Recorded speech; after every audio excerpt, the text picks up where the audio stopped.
नमो अरिहन्ताणं नमो सिद्धाणं नमो आयर्याणं नमो उपध्यायाणं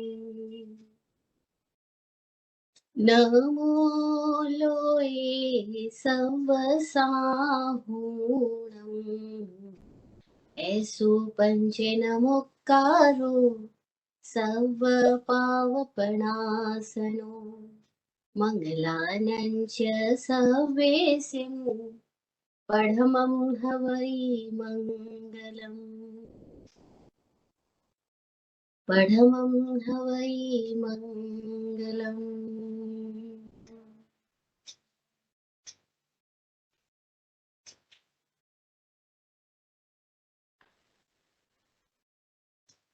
सतगुरु की कृपानंद अनंत किया उपकार लोचन अनंत उघाड़िया अनंत दिखावन हार गुरु जी अनंत दिखावन हार।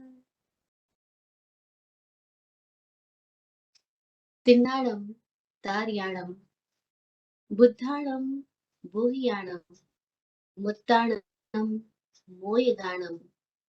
तीर्थंकर परमात्मा चतुर्विद संघ और आगमवाणी को सतत प्रणाम, सतत प्रणाम। समस्त भव्य आत्माओं की भव्यता को प्रणाम। सिद्धा सिद्धिं मम दिसन्तु, सिद्धा सिद्धिं मम दिसन्तु, सिद्धा सिद्धिं मम दिसन्तु। जय हो। सौभाग्यशाली है हम सब कि जिन्हें अपने बाल्यकाल से ही, बचपन से ही वीतराग वाणी जिन धर्म का यह मार्ग मिला,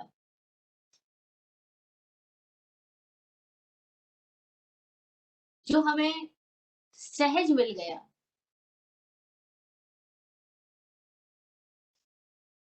उसके लिए हम बहुत कृतज्ञ है, अनुग्रहित है कि बिना कुछ ज्यादा किए हमें अपने परंपरा में ही बचपन से ही इन ज्ञानियों का, संत महात्माओं का मार्गदर्शन मिलता रहा। इस सौभाग्य के साथ में एक और घटना हमारे साथ घट रही है, और वह यह कि जो चीज बहुत सहजता से मिल गई उसके प्रति हमारी सजगता घट गई। जो चीज बहुत सहजता से मिल जाती है अक्सर उसमें सजगता घट जाती है, कम हो जाती है, अवेयरनेस नहीं रहती, क्योंकि इजीली अवेलेबल है चीजें। जैसे हवा इजीली अवेलेबल है तो हम बिल्कुल भी कॉन्शियस नहीं अपनी सांस के लिए, लेकिन जब हम पहाड़ों पे ट्रैक कर रहे हो और हवा इजीली अवेलेबल ना हो रही हो तो हम अपनी सांस के लिए एकदम कॉन्शियस हो जाते हैं। तो कई बार जो अवेलेबिलिटी है वो इजी हो जाए तो हमारे भीतर का अवेयरनेस लेवल जो है वो डाउन हो जाता है, और जब स्कैरसिटी हो तो हमारा अवेयरनेस लेवल बढ़ जाता है। जिनके घरों में पानी की मुश्किलें होती है, पानी 2 दिन बाद आएगा, 3 दिन बाद आएगा, वे लोग पानी की एक-एक बूंद यूज करते हुए बहुत कॉन्शियस होते हैं। और जिनके घरों में पानी 24 आवर्स आता है, वो कभी पानी को यूज करते हुए सजग नहीं रहते, क्योंकि उनको लगता है पानी तो अवेलेबल ही है। ऐसे ही हमारे साथ हो गया। हमें लगता है धर्म, ज्ञान, महात्मा, मोक्ष की बात, ये सब चीजें इतनी इजीली अवेलेबल लगती है कि हमारे भीतर में इनके प्रति अगर कुछ अवेयरनेस बढ़नी हो तो बढ़नी मुश्किल लगती है, और ये बड़ी विचित्र बात है, लेकिन ऐसा ही है। तो जो सौभाग्य है वो दुर्भाग्य का कारण ही बन गया। अब इस सौभाग्य को परम सौभाग्य में भी तब्दील किया जा सकता था, लेकिन अक्सरतः हम लोगों ने इस अपॉर्चुनिटी को, इस गुड लक सिचुएशन को अपने लिए आलस्य का कारण बना लिया और हम चूक जाते हैं। हम पिछले कुछ दिनों से बात कर रहे हैं तत्वार्थाधिगम सूत्र की। तत्वार्थाधिगम सूत्र वाचक कुमार स्वाति जी ने जो लिखा, अभी हमारा सौभाग्य हमें इजीली अवेलेबल है ये सूत्र, लेकिन इसके साथ ही हमें देखना होगा कहीं हमारी अवेयरनेस घट तो नहीं जा रही है, क्योंकि जो चीजें इजीली अवेलेबल हो गई है, अब हम उसके अंदर रहे हुए रहस्यों की खोज के लिए जरा भी जहमत नहीं उठाएंगे, जरा पुरुषार्थ नहीं करेंगे। हम सीधे सीधे सूत्रों को सुन लिया, खत्म हो गई बात। नहीं नहीं, हर एक सूत्र के साथ हमें यात्रा जो करनी है, उस यात्रा के लिए हमें सजग होना होगा। वो सजगता ही यात्रा का महत्वपूर्ण सोपान है, सबसे महत्वपूर्ण सोपान है सजगता। अब हम सजगता के साथ जब बात कर रहे हैं इस मोक्ष मार्ग की, तो इसका पहला सूत्र जो कह रहा है कि सम्यक दर्शन ज्ञान चारित्राणी मोक्ष मार्ग, सम्यक दर्शन ज्ञान और चारित्र मोक्ष का मार्ग है। तो हम पिछले कुछ सत्रों में सम्यक दर्शन के बारे में बहुत बात कर रहे हैं। सम्यक दर्शन क्या है? हमारे भीतर देखने की वह क्षमता जो किसी भी प्रकार के आवरण से रहित है, किसी भी प्रकार के भ्रम से मुक्त है, इल्यूजन और डिल्यूजन से परे है, वह सम्यक दर्शन है। जो हम सबके भीतर क्षमता देखने की स्वाभाविक है ही, बस वह क्षमता किसी भी प्रकार के सम्मोहन से मुक्त हो, तो हम सम्यक दर्शनी है। क्या ऐसा है कि हमारी देखने की क्षमता इस समय भ्रम से मुक्त है? तो हम देखें कि क्यों भ्रम से मुक्त नहीं है, क्योंकि लगातार हम अपने चित्त पर दूसरों का प्रभाव इनवाइट करते रहते हैं। हम सब किसी न किसी आकर्षण और विकर्षण में जीते हैं।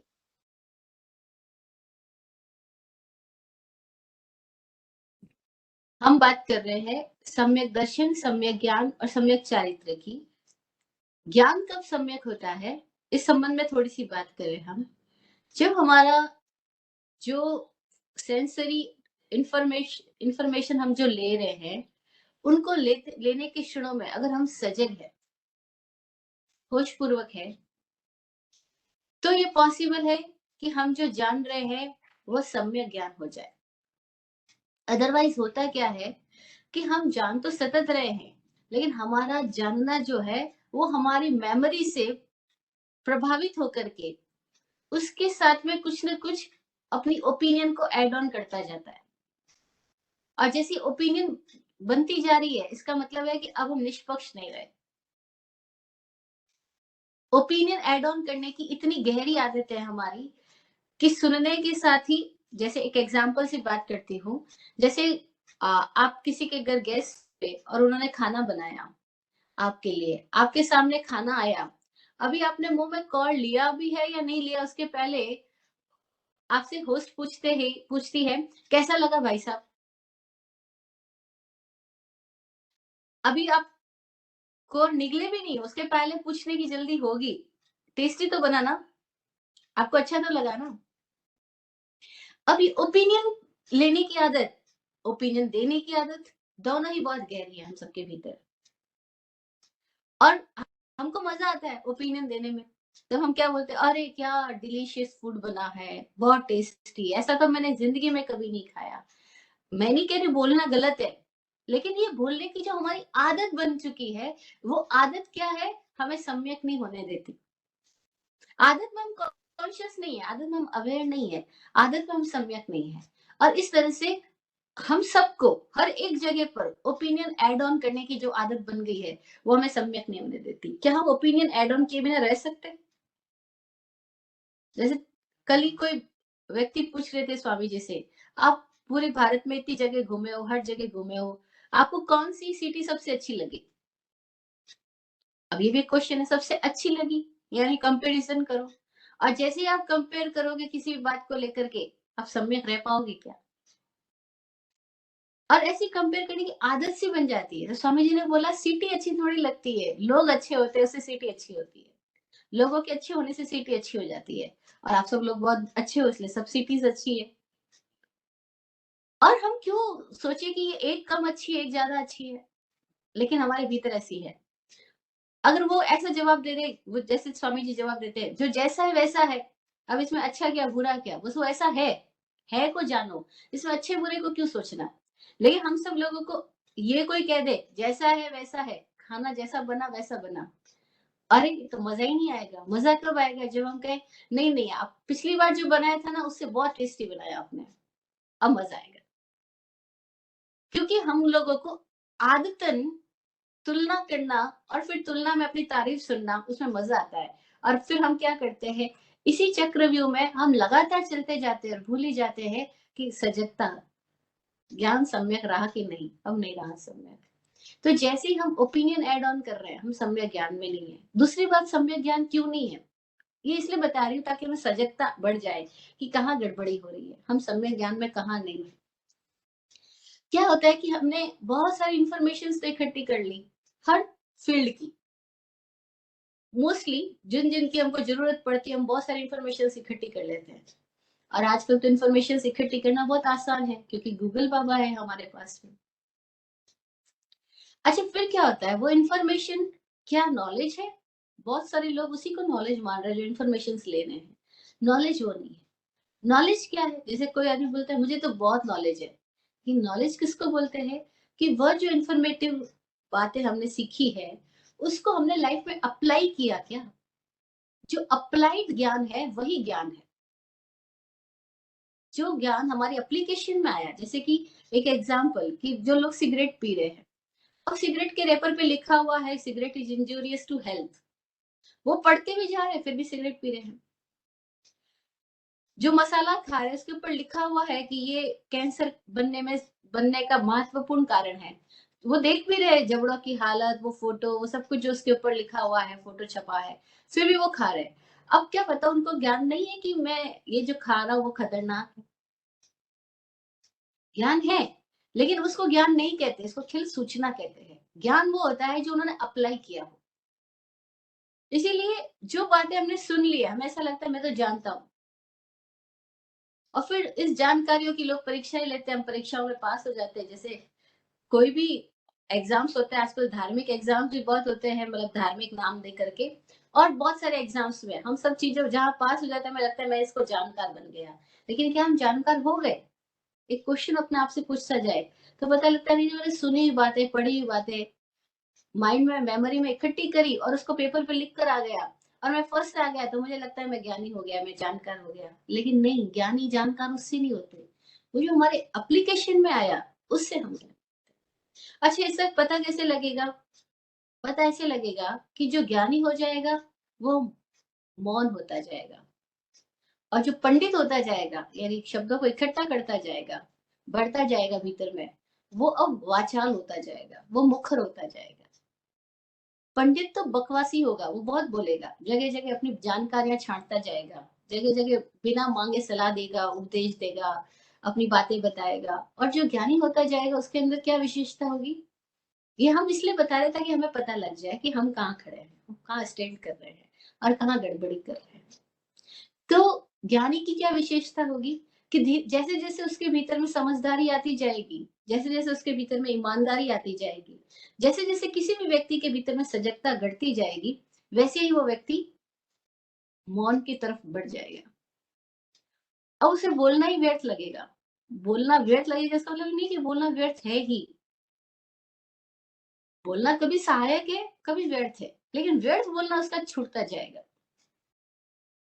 अब उसके लिए बोलना एक बहुत बहुत स्पेशल बात होगी, और जब वो बोलेगा बस वही महत्वपूर्ण शब्द होंगे।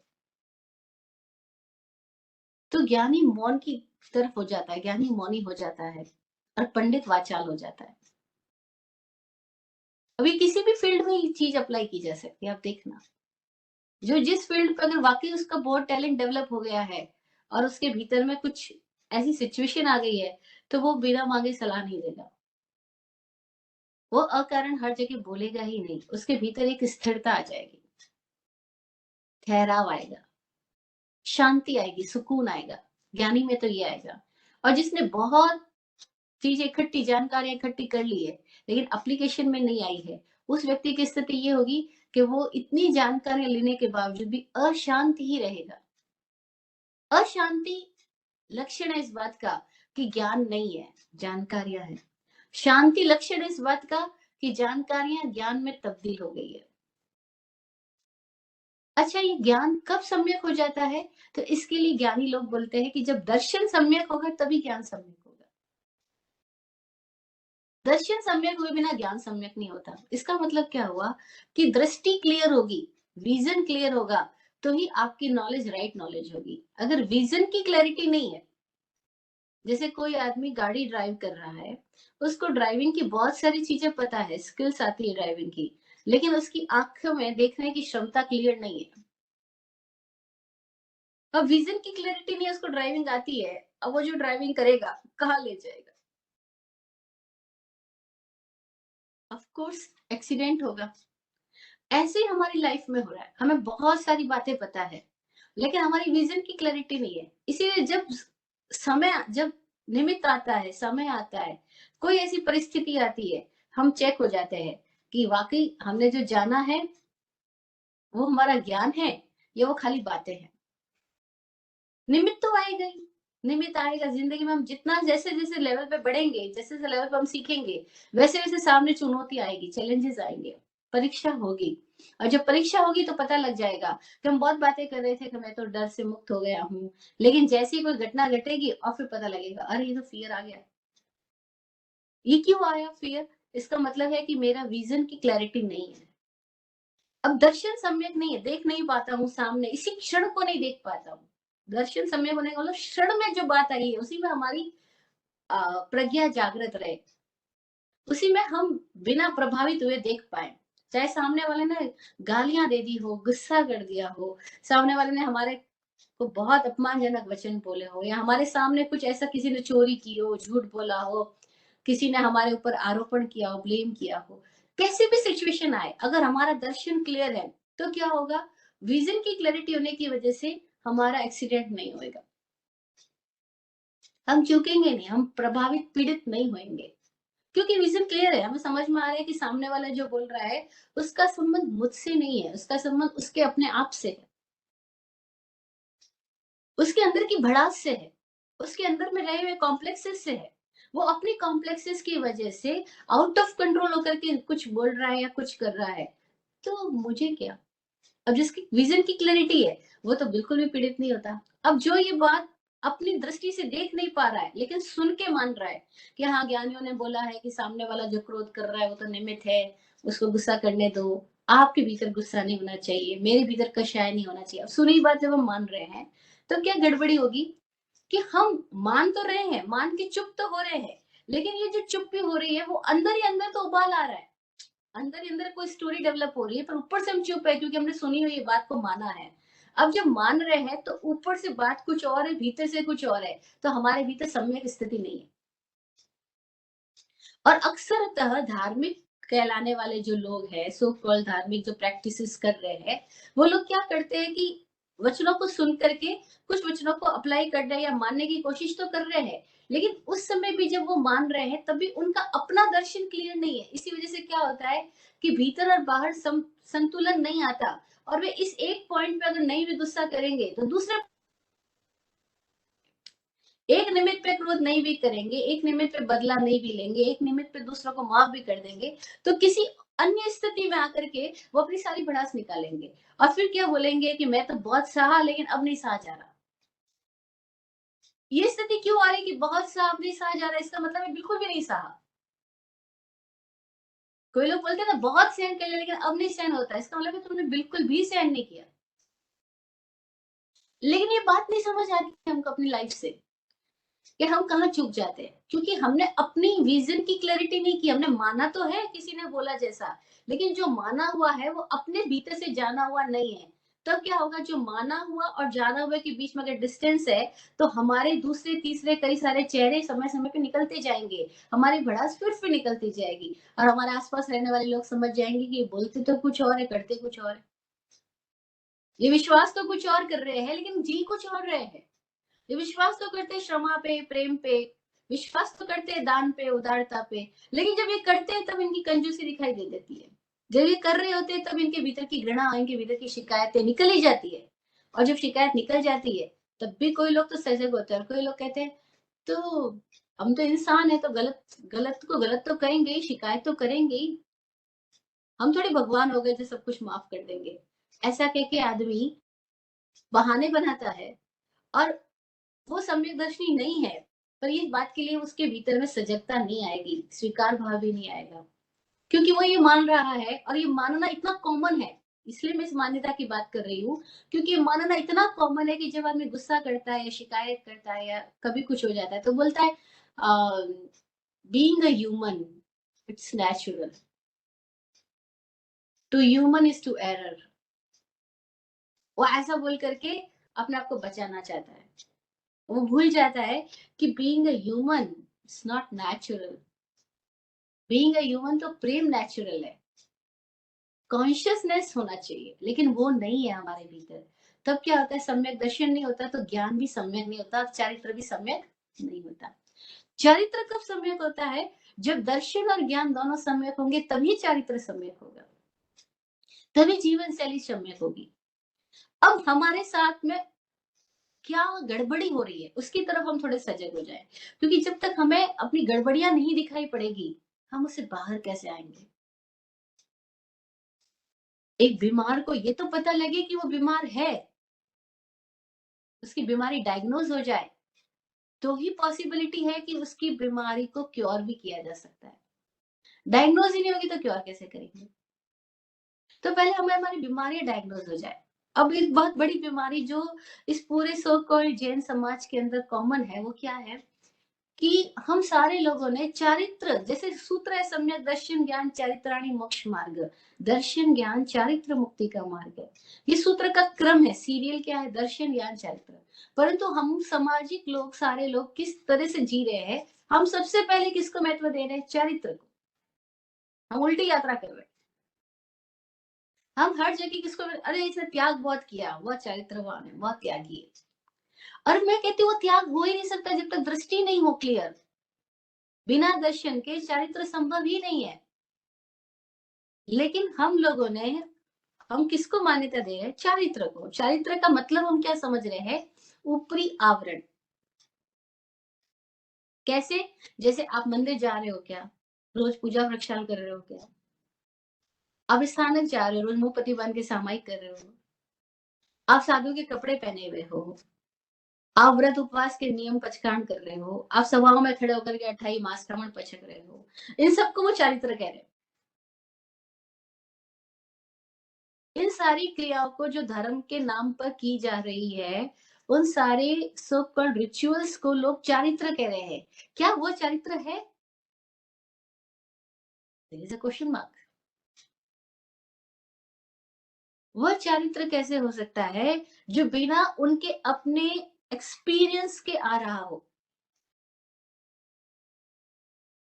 जो बिना उनकी विजन की क्लैरिटी के आ रहा हो? वो चरित्र नहीं है। और क्यों नहीं है, इसका पता कैसे चलता है?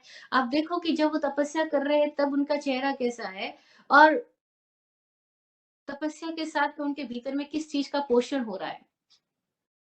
एक तरफ तो वो भूखे रह रहे हैं, और भीतर ही भीतर अहंकार पुष्ट हो रहा है। क्यों? जगह जगह सभाओं में सम्मान हो रहा है, महात्मा लोग भी उनकी बहुत तारीफ कर रहे हैं, घर वाले लोग भी ऊपर 8 दिनों में 10 दिनों उनको चढ़ा के रखेंगे। अब क्या हो रहा है, उनको वो सारी चीजें जो मिल रही है, सूक्ष्म अहंकार का जो भोजन चालू है, वो दिखाई नहीं पड़ेगा। अन्यथा जिसका उपवास हो रहा है उसको ढिंडोरा पीटने की क्या जरूरत है कि मैं आज उपवास कर रहा हूँ।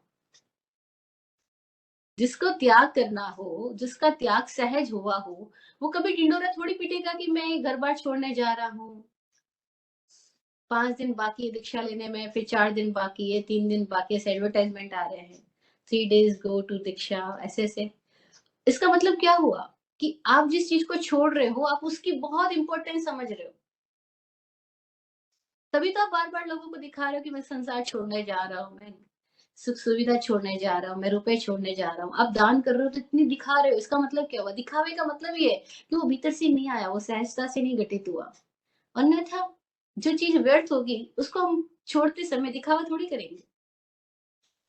जैसे आपने कुछ खाने की सामग्री किसी रैपर में लिया, खाना खाया और वो रैपर आपने डस्टबिन में डाल दिया। तो क्या आप उस रैपर को शो ऑफ करोगे कि मैंने आज 10 रैपर डस्टबिन में डाले, मैंने 10 लाख रुपए छोड़ दिए, 10 करोड़ रुपए की इनकम छोड़ करके दीक्षा लिया है। और वो 10 करोड़ की इनकम छोड़ के दीक्षा लिया, ये बात का क्या बन रहा है? और बुद्धू लोग चारों ओर इकट्ठे हो जाएंगे, वो कहेंगे कि ऐसा दिखावा करो ताकि से लोगों को प्रेरणा मिले। क्या प्रेरणा मिलेगी? तपस्या का दिखावा करो ताकि लोगों को प्रेरणा मिले, अब वो उल्टी बातें सिखा रहे। इससे प्रेरणा मिलेगी?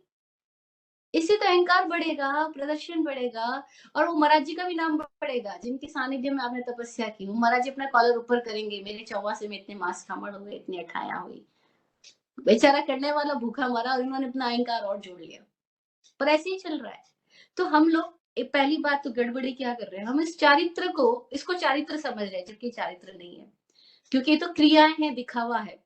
और फिर ये सहजता से आया ही नहीं, जिसके भीतर सहजता से आया वहां कभी प्रदर्शन होगा ही नहीं। फिर इसको एक तो चारित्र कह रहे हैं, फिर इस चारित्र को ही धर्म समझ रहे हैं। हमारे लिए धर्म का मतलब क्या हो गया? त्याग। कल एक व्यक्ति आया, बोला कितना भी करो महाराज जी, त्याग को प्रणाम है, और व्हाइट कपड़े त्याग के प्रतीक है, इसलिए हमें व्हाइट कपड़े पहनने वाले को हम प्रणाम कर देते हैं। हम कभी ये नहीं देखते उनके भीतर क्या है क्या नहीं, हमारे लिए व्हाइट कपड़े ही मुख्य हो जाते हैं। व्हाइट कपड़े यानी बस वो साधु हो गया। अब मैं उनको कह रही, भाई साहब अगर थोड़ा सा समझने की कोशिश करोगे तो यहाँ पे आप समझ सकते हो कि दर्शन ज्ञान चरित्र का मीनिंग क्या होता है। वो कह रहे महाराज जी कौन गहराई में जाएगा, कौन समझेगा, और हम तो समझ ही नहीं सकते, हम तो इतनी बात मोटा मोटी जानते हैं कि जिसने संसार छोड़ दिया बस वो पूजनीय है। अब मैं उनको पूछ रही हूँ, संसार छोड़ने का मतलब क्या हुआ? लेकिन उनके लिए एक ही अर्थ है कि घर छोड़ करके उपाश्रय में रह रहे, वो संसार छोड़ दिया। राजनीति तो वैसी की वैसी चालू है, संबंधों का संसार तो वहां भी वैसे की वैसे चालू है। महाराज जी बन के भी धर्म भाई बना रहे हैं, धर्म माता पिता बना रहे हैं, तो धर्म के कुछ एक्स वाई जेड रिश्ते नाते बना रहे हैं। तो कहाँ संसार गया? उनके भीतर भी अपने चेले चेलियों को लेकर के वही सब कुछ चल रहा है। सारा संसार का जमावड़ा बल्कि और विकृत रूप में वहां देखने को मिलता है, और ज्यादा विकृत रूप में, क्योंकि वहां पे सबको अपने अपने लालच है। लेकिन वो हमें दिखाई नहीं पड़ रहा है, उनके ना लालच ना डर। हमें क्या दिखाई पड़ रहा है? बस उन्होंने त्याग कर दिया। अब मैं उनको पूछी त्याग का मतलब क्या होता है, क्या आप समझते हैं? वो कहते बस त्याग किया, खाना रात को नहीं खाते, नंगे पैर चलते हैं, त्याग हो गया बस। मैं कह रही हूँ ये त्याग की परिभाषा महावीर भगवान ने नहीं दी है। उन्होंने कहा कि जब दृष्टि निर्मल हो गई हो, जब आपके भीतर विजन की क्लैरिटी होगी, किसी भी तरह के इल्यूजन में नहीं, आप तत्व को देख पा रहे हो। जब तत्व को कोई व्यक्ति देख पाता है, क्योंकि तत्वार्थ श्रद्धानम सम्यक दर्शनम, सेकंड सूत्र क्या? तत्व के अर्थ का सम्यक धारण वह सम्यक दर्शन है। पर तत्व के अर्थ को कोई देख पा रहा है, उस व्यक्ति के भीतर जो क्लैरिटी डेवलप हो गई है, उस क्लैरिटी की वजह से जो व्यर्थ है वो उसके जीवन से गायब हो गया। जो व्यर्थ गायब हो गया है वो उसका सम्यक चारित्र है। अब उसके भीतर से व्यर्थ, चाहे वो खाना पीना हो, बोलना हो, वो सोना हो, नाटक करना हो, सारी व्यर्थताएं गायब हो गई है, क्योंकि उसकी विजन क्लियर है। वो तत्व को देख पा रहा है। और हम लोग तत्व को नहीं देख रहे, हम सार को नहीं देख रहे, हम विस्तार में उलझ रहे, हम बाहरी रूपरेखा में, आवरण में उलझ रहे। तो अब क्या, ये चीज को इसलिए मैं बोल रही हूँ क्योंकि अभी तक हमारी गहरी संज्ञा में एक बात घुसी हुई है कि चारित्र महान है, पर हम ये समझ ही नहीं पाते कि चारित्र तब तक नहीं आता जब तक दर्शन सम्यक नहीं हो। और चारित्र कभी बाहर से आका नहीं जा सकता। ये बहुत महत्वपूर्ण बात है, चारित्र का कोई और प्रमाण पत्र नहीं दे सकता है। जैसे कोई आदमी बोल रहा है अरे मैं तो सन्यासी हूँ, अरे बाहर तुम्हारे कपड़ों से या तुम्हारे कहने से सन्यास का कोई प्रमाण पत्र नहीं हो सकता है। बहुत प्यारी स्टोरी पुराने लोग सुनाते थे। एक महात्मा एक गांव के बाहर बैठा है, एक पेड़ के नीचे, और वो अपनी धुनी रमाए हुए है, वो राम नाम की धुन लगाता रहता है, और चारों ओर उसने पूरा आडंबर वैसा जैसे महात्माओं की कुटिया में होता है वैसा है। और उसके सामने थोड़ी दूरी पर एक वेश्यालय है। वहाँ वेश्या जब अपनी खिड़की से बाहर देखती है तो उसको महात्मा दिखाई देते हैं। महात्मा जब अपनी कुटिया के बाहर देखते हैं तो उनको वो वेश्या दिखाई पड़ती है। और वेश्या के घर में आने जाने वाले लोगों का जमावड़ा दिखाई पड़ता है। तो महात्मा रोज सोचते हैं कि भगवान ने तो ये शरीर दिया था पूजा पाठ के लिए और ये वेश्या देखो अपने शरीर को बेच के क्या कर रही है। वो महात्मा रोज उस वेश्या के बारे में सोच रहे होते हैं। और वेश्या की नजर जब भी महात्मा में पड़ती है उसके भीतर आता है धन्य है महात्मा, ये तो राम नाम की जिंदगी जी रहे हैं और एक मुझे देखो मैं क्या कर रही हूँ। वो अपने कृत्य के लिए सजग होकर के निष्पक्ष अवलोकन कर पा रही है। और महात्मा जो है वो लगातार उस वेश्या की प्रति निंदा से भरे हुए हैं। बहुत प्यारी कथा जो ज्ञानी लोग कह रहे हैं, इस कथा का सार समझने वाली बात है।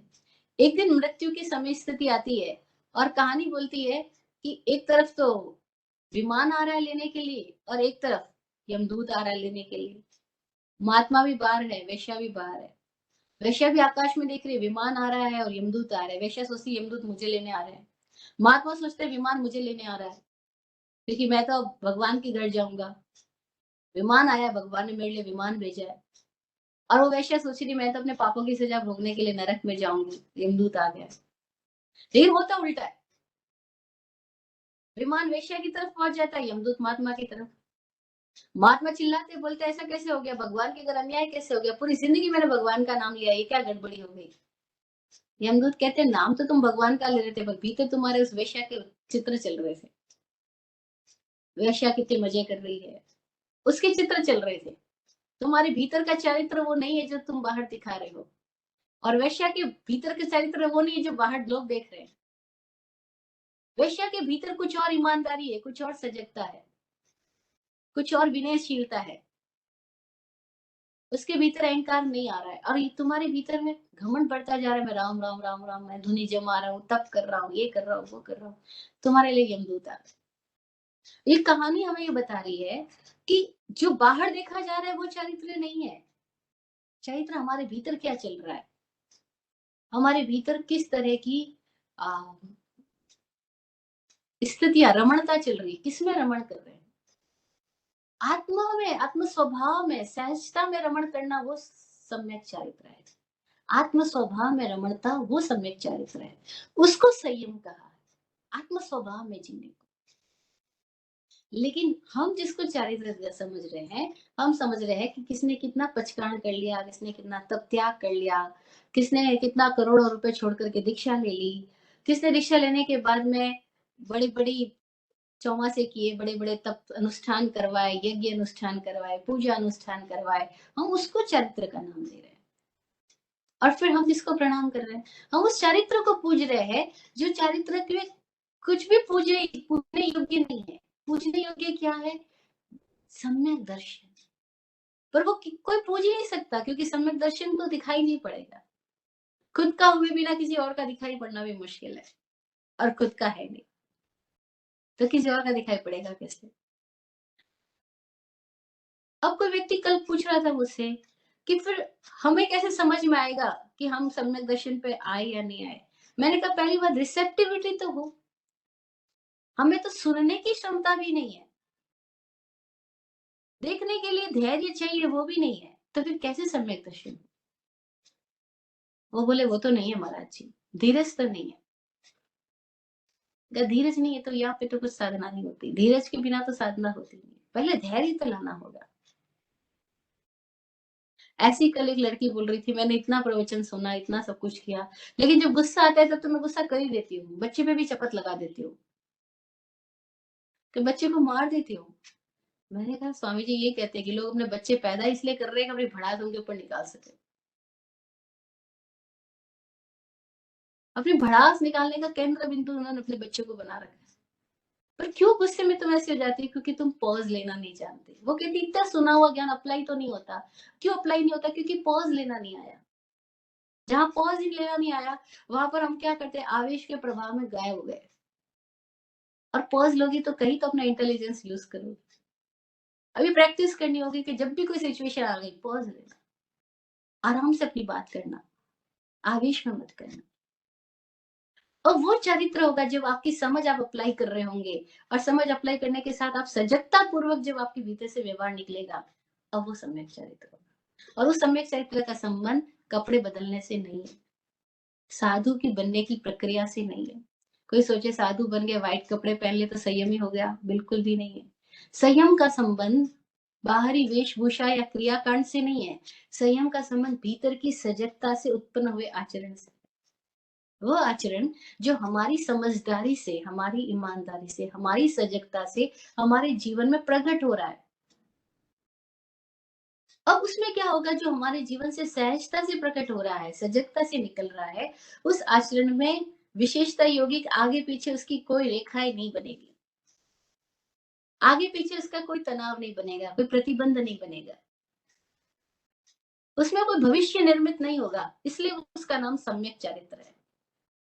सम्यक का मतलब क्या है, वो क्षण में ही है, आगे पीछे उसकी कोई प्रतिबंध नहीं बन रहा है।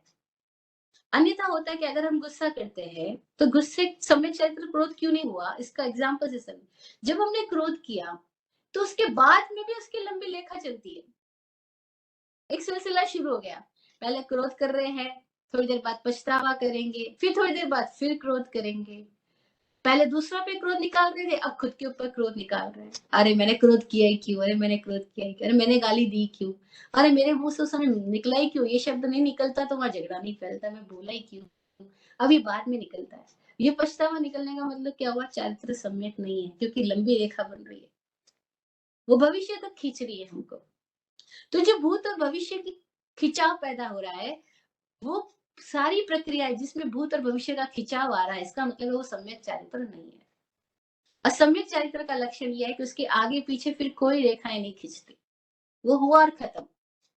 जैसे हम बोलते बुलबुला फूटा खत्म, मेघ बरसा खत्म, वापस आकाश निरभ्र। बहुत बार आए थे, बरस गए, आकाश खाली के खाली, निरभ्र है वापस। ऐसे ही भीतर में शून्य है, घटना घटी और हट गई, घटना घटी और हटी, लगभग ये सारी सृष्टि। इस बीच में जिसने कोई भी तरह की कलर्स को अपने साथ चिपकाया नहीं है, कोई प्रभाव को, कोई रंग को नहीं चिपकाया, बस वो श्वेत हो गया। जिसने कुछ भी नहीं चिपकाया, तो क्या हुआ, सब आके चला गया, चिपका कुछ भी नहीं, उसको संयम का। ऐसा नहीं कि उसके भीतर से कुछ हुआ नहीं, उठा, क्योंकि सतत हमारे भीतर से स्थितियां बदल रही है, तो भीतर से कुछ उठता है, लेकिन उठने के साथ ही हट जाता है, उसके आगे पीछे कोई लंबी रेखा नहीं बनती, उसको संयम कहते हैं। घटी और हटी घटना यानी निर्जरा हो गई, उदय में आया और निर्जरा हो गई, और कोई ग्रंथि का बंधन नहीं हुआ, वह सम्यक चरित्र। यह सम्यक चरित्र का संबंध भीतर की उस अवस्था से है, जहां हम सजग होकर के अपने आप को जी रहे हैं। खुद को जीना सम्यक चरित्र है। और हम क्या कर रहे हैं, गड़बड़ी की बात इसलिए बार बार करनी पड़ती है, क्योंकि इन गड़बड़ियों को देख करके थोड़ा सा खेद होता है।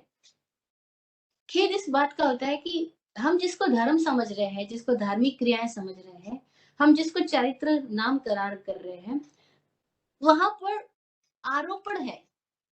आरोपण मतलब हम नकल कर रहे हैं, हम कॉपी करने की कोशिश कर रहे हैं।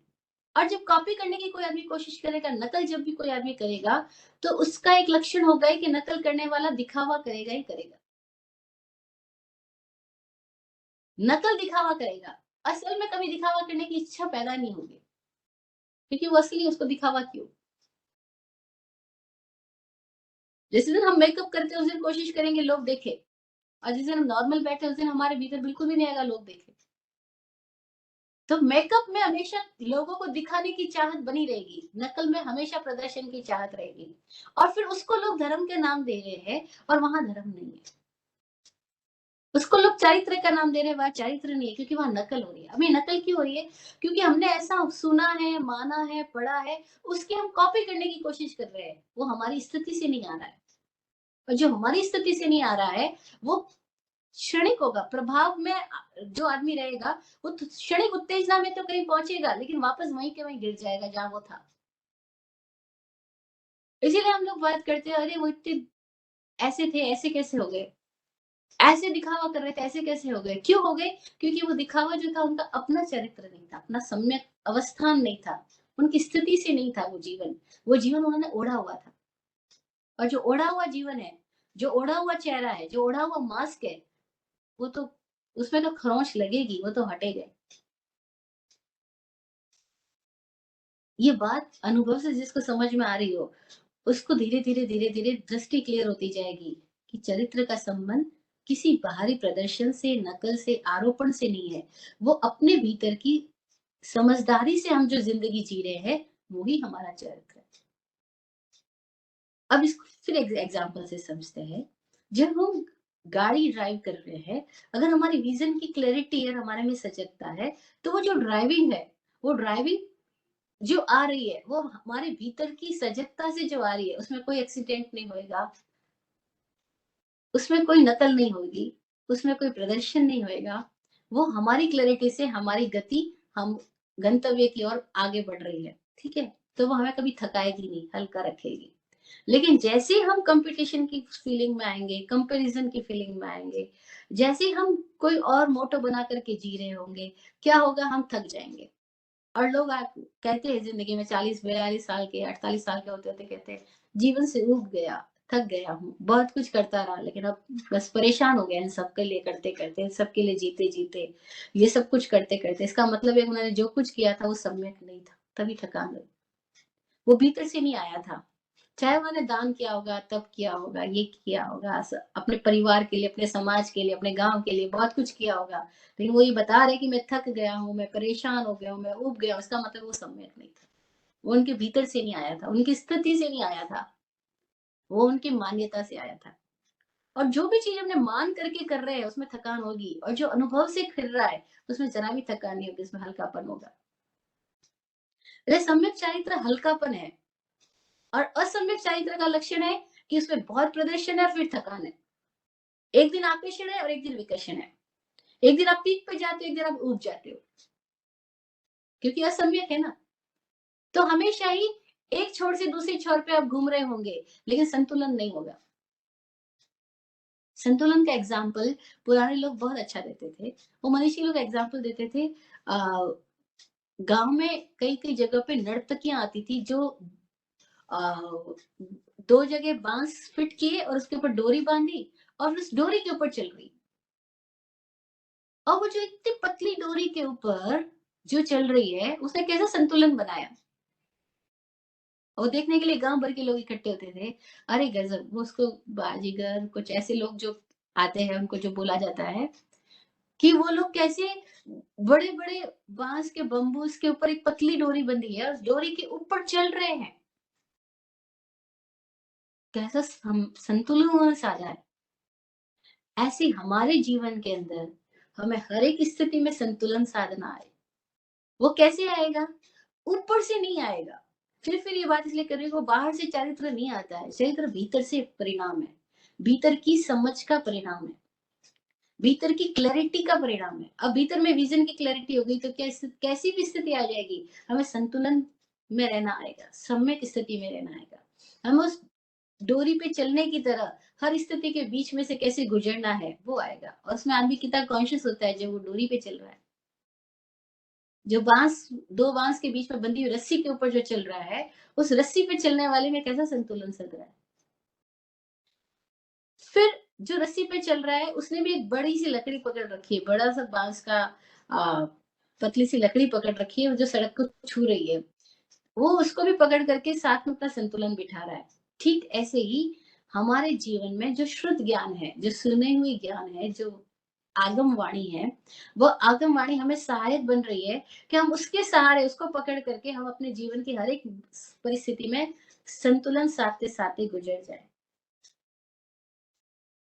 और ऐसा गुजरना क्या होगा? हल्का बनाएगा, निर्भर बनाएगा, ना ऊब लाएगा, ना दिखावा लाएगा। ये सम्यक चरित्र भीतर की स्थिति से आ रहा है। तो उसके लिए कोई संयम का दिखावा, धार्मिक होने का दिखावा, या ये इन शब्दों का संबंध धर्म की क्रियाओं से जरा भी नहीं है। इन शब्दों का संबंध हमारे जीवन की स्थिति से है, और हम किसी भी स्थिति में क्यों ना हो, हम चाहे बच्चे हो, चाहे जवान हो, चाहे प्रौढ़ हो, चाहे बूढ़े हो गए हो, चाहे हम स्त्री हो या पुरुष हो, चाहे हम किसी भी शहर, किसी भी धर्म, जात पात परंपरा से क्यों ना जुड़े हुए हो, इस दर्शन ज्ञान चारित्र, सम्यक दर्शन ज्ञान चारित्र का संबंध किसी बाहरी स्थिति से नहीं है। ये तीनों शब्दों का संबंध हमारी भीतरी स्थिति से है। भीतर की समझदारी क्या है, हमारी अपने आप के साथ में ईमानदारी क्या है, और हमारी जागरूकता क्या है। ये जागरूकता जब होती है, तो पूरा ही जीवन एक अलग ही तरह के सौंदर्य से भर जाता है, एक अलग ही तरह की खुशबू से भर जाता है। और जो खुशबू बाहर फैलती है, उसको लोग चारित्र कहते हैं। लेकिन वो खुशबू असली फूल से आती है, और नकली फूल में विशेषता है कि वो दिखता तो असली फूल जैसा है, उससे भी ज्यादा सुंदर है, लेकिन उसमें खुशबू नहीं होती। चारित्र वो सुगंधी है जो सम्यक दर्शन से बाहर फैल रही है, और वो सुगंधी किन्हीं किन्हीं लोगों के द्वारा रिसीव हो जाती है। कोई कोई लोग रिसेप्टिव है, ओपन है, उनको समझ आ जाती है। और तब जिनको समझ आ जाती है, उनके भीतर भी उस सुगंधी को लेकर के एक प्यास, एक आकर्षण, एक रस पैदा हो जाता है, और फिर वो रस उनको भी उस सुगंधी की दिशा में ले जाता है। उसको भी हम श्रद्धा बोलते हैं। वह भी श्रद्धा है जो महावीर के चलने को देख करके, महावीर के पास बैठने से भीतर में कहीं ना कहीं एक रस पैदा हो रहा है, एक रस डेवलप हो रहा है उस महावीर भगवान के चरित्र के प्रति। वहां वो महावीर की खुशबू जो चारों ओर फैल रही है, वो कोई कोई लोगों के भीतर आ रही है, वो कोई कोई लोग रिसेप्टिव है, वो उस खुशबू को ग्रहण कर पा रहे हैं। फैल तो वो पूरे अस्तित्व में रही है, लेकिन कोई कोई है जो ग्रहण कर पा रहे हैं। चंड कौशिक सांप ने ग्रहण कर ली जैसे। चंड कौशिक सांप के नासापुटों में महावीर की वो खुशबू गई, और उसके भीतर में महावीर की उस खुशबू के लिए एक रस पैदा हो गया, एक आकर्षण पैदा हो गया, एक द्वार खुल गया। और उस द्वार ने क्या किया, उस चंड कौशिक के लेवल को एकदम बदल दिया, ट्रांसफॉर्म कर दिया, और तब चंड कौशिक श्रावक हो गया। मरने के क्षणों में वो श्रावक हो चुका था, और उसके भीतर देवत्व प्रकट हो गया। इसीलिए देवगति में गया। देवगति में गया का मतलब क्या, उसके भीतर डिवाइन लेवल स्टार्ट हो गया, उसके भीतर का लेवल बदल गया, वही तो देवगति है। क्योंकि गति का मतलब ये नहीं कि हमारी स्थिति बदल गई बाहर से, कि ये शरीर बदल के वो शरीर में चले गए। गति का मतलब है भीतर में कुछ ट्रांसफॉर्म हो गया, भीतर में कुछ लेवल चेंज हो गया। अब वो जमीनी नहीं रहा, अब वो डिवाइन हो गया, उसका नाम देवगति। तो ऐसे ही संत लोगों के जो वाकई सम्यक दर्शन ज्ञान चारित्र वाली स्थिति में है, उनकी जो खुशबू फैल रही है, उससे किसी किसी के भीतर में कुछ ओपनिंग हो जाती है, और उनके भीतर कुछ ट्रांसफॉर्मेशन हो जाता है। वो ट्रांसफॉर्मेशन भी श्रद्धा है, और वो श्रद्धा उनकी गति को बदल देती है। इस तरह से श्रद्धा दो तरीकों से घटित हो जाती है। कैसे? तन्निसर्गाद अधिगमाध्वा, वो निसर्ग से और अधिगम से घटित हो जाती है। अब ये निसर्गिक घटना घट गई। नैसर्गिक घटना क्या घट गई? फूल खिला और भंवरा वहां पे पहुंच गया। अभी निसर्ग से हो गया। महावीर के भीतर कुछ घटा, और कोई गौतम वहां पहुंच गए, कोई चिंड कौशिक वहां पहुंच गए, कई वृक्ष वहां पहुंचे थे, कई वृक्ष देवता वहां पहुंचे थे, और कईयों के भीतर का कुछ ओपनिंग हो गई। अभी निसर्ग से हो गई ओपनिंग। इस ओपनिंग के लिए उन्होंने कुछ पुरुषार्थ किया ऐसा नहीं है, कुछ सीखा कि मैं महावीर से कुछ सीखूं, उनके शब्दों से कुछ सीखूं। नहीं नहीं, उन्होंने महावीर से के शब्दों से नहीं सीखा, उन्होंने महावीर के होने से सीख लिया। जो शब्दों से सीखा जा रहा है उसको अधिगम कह रहे हैं, लर्निंग कह रहे हैं। और जो किसी के होने से, उनके होने के प्रेम में पड़ के जो घटना घट रही है, उसको निसर्ग कहते हैं। जैसे हम बोलते हैं प्रेम स्वाभाविक घटना है, समर्पण एक स्वाभाविक घटना है, हुआ तो हुआ, नहीं हुआ तो नहीं हुआ, उसको किया नहीं जा सकता। कल ही को एक महिला पूछ रही थी कि समर्पण कैसे करूं, मैंने कहा पॉसिबल ही नहीं है समर्पण की कोई प्रोसेस हो, कोई विधि हो। वो तो हुआ, नहीं हुआ तो नहीं हुआ। वो तो प्रेम की तरह है। ऐसे किसी को महावीर को देख के, किसी को बुद्ध को देख के, किसी को कृष्ण को देख के, किसी को जीसस को देख करके, ऐसे किसी संत पुरुष को देख करके किसी के भीतर कुछ ओपनिंग हो गई और बस ट्रांसफॉर्मेशन चालू हो गया। वो ओपनिंग होने के साथ ही ट्रांसफॉर्मेशन चालू हो जाता है। अब उसमें कोई व्यक्ति कुछ पुरुषार्थ नहीं कर रहा है, बस भीतर से कुछ हो रहा है। वो जो हो रहा है उसको निसर्ग का, उस निसर्ग से भी सम्यक दर्शन प्रकट हो जाता है। उस प्रेम में आकर के सम्यक दर्शन हो जाता है। और वो प्रेम किया नहीं जाता, प्रेम हो जाता है। वो गाना है, बिल्कुल सही गाना है। प्रेम किया नहीं जाता, हो जाता है। दिल दिया नहीं जाता, खो जाता है। बस वो हो जाता है, उसको निसर्ग का, वो निसर्ग से सम्यक दर्शन है।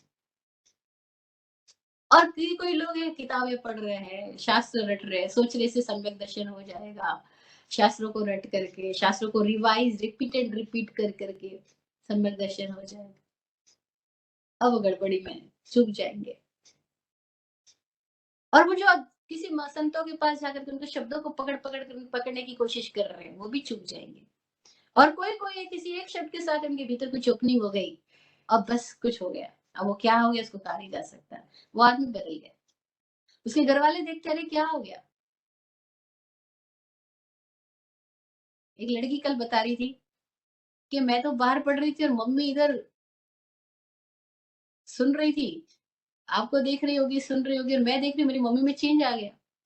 बोलती मम्मी की आंखें बदल गई, मम्मी का बोलना बदल गया, मम्मी का सोचना बदल गया। वो टेंशन नहीं करे हमारी, वरना हर दिन फोन कर करके चिंता खुद भी करती हमें भी डालती थी। ये सब कुछ कैसे हो गया। मैंने कहा मुझे नहीं पता कैसे हो गया, उनके अंदर कुछ हो गया होगा, कोई ओपनिंग हो गई होगी। अब ये ओपनिंग हो गई, उनके भीतर कुछ ट्रांसफॉर्मेशन हो गया तो उनके घर वालों को दिखाई पड़ता है, अरे ये क्या हो गया। अभी यहाँ का प्राणी नहीं रहा, इसकी आंखों में कुछ और उतर आया, कोई और नूर उतर आया। वह नूर श्रद्धा है, वह नूर गुरु की आभा है। और वह श्रद्धा आदमी को तार देती है। इसलिए श्रद्धा एकदम प्रेम का विषय है। श्रद्धा हृदय का विषय है। श्रद्धा मस्तिष्क से नहीं होती, दिमाग से नहीं होती। इसलिए जितना आदमी दिमाग हो गया उतना ही श्रद्धा होना मुश्किल हो गया।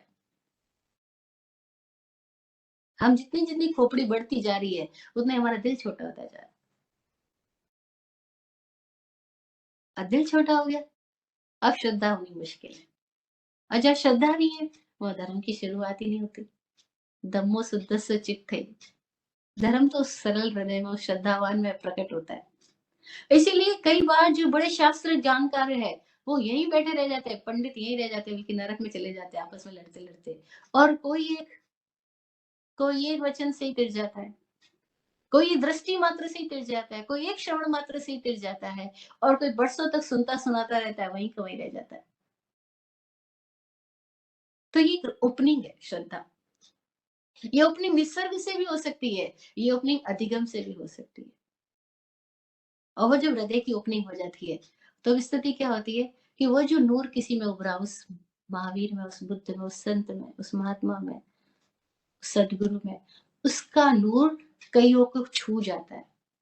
जैसे हम देखते हैं मेहर बाबा के चार और कुछ लोग थे, बुद्ध पुरुष गौतम बुद्ध के चार और कुछ लोग थे, महावीर स्वामी के चार और कुछ लोग थे। ऐसे कितने संत हुए, शांति गुरुदेव के चार और कुछ लोग थे। उनमें से कुछ लोगों के भीतर में ऐसी ओपनिंग हो गई कि बस बैठे बैठे जन्मों जन्मों की यात्रा खत्म हो गई। अब शास्त्र की भाषा में कहें तो इसको ऐसे कहेंगे कि कोड़ा कोड़ी सागरोपम की स्थिति रह जाए, अंतर कोड़ा कोड़ी सागरोपम की स्थिति रह जाए, 70 कोड़ा कोड़ी में से बाकी सब स्थितियां खत्म हो जाए तो उसको सम्यक दर्शन आता है। अभी सूत्र की भाषा है, शास्त्र की भाषा है। ये भाषा बड़ी गणितीय भाषा है कि मौन्यकरण की 70 कोटा कोटि सागरोपम की स्थिति है, उस 70 में से 69 कोटा कोटि खत्म हो जाए, अंत कोटा कोटि रह जाए, तब कोई व्यक्ति सम्यक दर्शन की स्थिति को प्राप्त आता है। लेकिन उस भाषा में कुछ भी बात समझ में नहीं आएगी, क्योंकि ना तो हमें कोटा कोटि सागरोपम पता है, ना 70 पता है, कुछ भी मानी हुई बात है। लेकिन ये एक अनुभव की बात है कि कभी कभी कुछ ऐसा हो जाता है कि हृदय किसी ज्ञानी के प्रेम में पड़ जाता है, हृदय किसी मुक्त पुरुष के प्रेम में आह्लादित हो जाता है। और जब हृदय किसी मुक्त पुरुष के प्रेम में आह्लादित हो जाता है, वो प्रेम हमें ताड़ देता है, वो प्रेम समर्पण हो जाता है, वो प्रेम श्रद्धा हो जाता है, वो प्रेम ही सम्यक दर्शन हो जाता है। फिर दीन दुनिया से कोई प्रयोजन ही नहीं बचता, एक लय जुड़ जाती है। एक डोरी बन जाती है। किसी कवि ने लिखा, ओ आत्मारी तू तो गई बरी, महाशून्य के साथ भावरे तेरी रची गई। भावरे रचना, जब शादी में भावर रचते हैं ना, वो शादियों के समय में भावर रचते हैं, फिर उसका फेरा लेते हैं और वो बन जाते हैं। ऐसे ही ओ आत्मा री, तू तो गई वरी, वरण कर ली गई, चुन ली गई। किसी बुद्ध पुरुष के साथ तेरा वरण हो गया, महाशून्य के साथ भावरे तेरी रची गई। तो किसी महाशून्य में तेरी भावरे रच ली गई है। अब तेरा संबंध किसी शून्य अवस्था से हो गया है। महावीर तो शून्य है, बुद्ध तो शून्य है। उस शून्य से एक संगीत निकल रहा है, और संगीत से किसी के भीतर का सोया संगीत जाग गया, किसी की वीणा झंकृत हो गई। एक संगीत ऐसा बजा, एक वीणा ऐसी बजी कि उसने हजारों हजारों हजारों वीणाओं को भीतर का संगीत बजा दिया। बस वो जो हजारों हजारों वीणाओं में संगीत बज गया है, वो निसर्गात सम्यक दर्शन हो गया। तन निसर्गात दधिगमाद्वा। सम्यक दर्शन के दो तरीके हैं। कि तत्वार्थाधिगम सूत्र के पहले अध्याय का तीसरा सूत्र। पहला सूत्र सम्यक दर्शन ज्ञान चारित्राणी मोक्ष मार्ग, दूसरा तत्वार्थ श्रद्धानम सम्यक दर्शनम, और तीसरा तन निसर्गाद अधिगमात्। निसर्ग से कुछ घटना घट जाती है, वो महत्वपूर्ण है। ऐसी घटनाएं जरा सी ओपनिंग हो, जरा सी ईमानदारी हो खुद के साथ में, सरलता हो, और वो पिपासा हो, वो प्यास हो, तो कोई एक क्षण में ओपनिंग हो जाती है और व्यक्ति अब खींच लिया जाता है। अब वो जमीनी आकर्षण से बाहर हो जाता है। अब उसको ग्रेविटेशन पुल नहीं कर रहा है, उसको कोई ऊपर का कोई और आकर्षण पुल कर रहा है। और इस दुनिया में दो तरह के आकर्षण, एक तो ग्रेविटेशन गुरुत्वाकर्षण जो चीजों को नीचे की तरफ खींचता है, एक लेविटेशन है जो चीजों को ऊपर की तरफ खींचता है। फूल ऊपर की तरफ, आकाश की तरफ ऊपर खिल रहे हैं, और कितनी हैरानी की बात है, फूल आकाश की तरफ खिल रहे हैं और पत्थर नीचे की तरफ गिर रहे हैं। यानी कुछ तो ऐसा फोर्स है जो ऊपर की ओर भी खींच रहा है। अब जो ऊपर की ओर खींचने वाले फोर्स की तरफ बढ़ गया है, लेविटेशन में आ गया है, वो श्रद्धा में आ गया, वो मुक्ति के मार्ग पे आ गया। अब जैसे जैसे ऊपर उठता जाएगा, उसको व्यर्थताएं खत्म होती जाएगी, उसको प्रपंच खत्म होते जाएंगे, उसको शिकायतें, आरोपण प्रत्यारोपण, दुख, द्वंद, तकलीफें, वो सारी दुनिया से परे हो गया है। बस अब उसके भीतर कुछ एक नया ही जगत उदय हुआ, नई स्थितियां प्रकट हो गई, जिसके अंदर ये सारे दुख द्वंद नहीं है, वो मौज में आ गए, एक अलग ही लहर में आ गया है। वो जो उस लहर में ऊपर उठा है, वो अगर कंसिस्टेंट ऊपर ही उठता जाए, मुक्ति हो रहा है वो। लेकिन गिरने की संभावना भी किसी भी क्षण हो सकती है। उन संभावना की बात फिर कभी करेंगे। आज हम उस लहर में कैसे ऊपर उठते रहे, हमारे भीतर भी कोई ओपनिंग हो जाए, और किसी बुद्ध पुरुष की कोई एक खुशबू हमारे नासापुटों में भी चली जाए, और हमारे भीतर भी कोई सोया संगीत जाग जाए, वो श्रद्धा घटित हो जाए। बस ऐसी प्रार्थना के साथ अमेरिका वाले सोए और इंडिया वाले जागे। जय हो। ओम शांति। आप फूलो फलो हो जिंदगी मखमल मुलायम, आप फूलो फलो हो जिंदगी मखमल मुलायम, आपकी हर खुशी पे है हमारी जान सदके, दुआ करते हैं चुपचाप दिल की थाप से हम, दुआ करते हैं चुपचाप दिल की थाप से हम, रहे जाते नवाजे हर घड़ी अरमान सबके, अमन और चैन से गुजरे आपका वक्त सारा, अमन और चैन से गुजरे आपका वक्त सारा, रुख पे खिलती रहे यूं रूह की मुस्कान खुल के, रुख पे खिलती रहे यूं रूह की मुस्कान खुल के। जय हो। सबका कल्याण।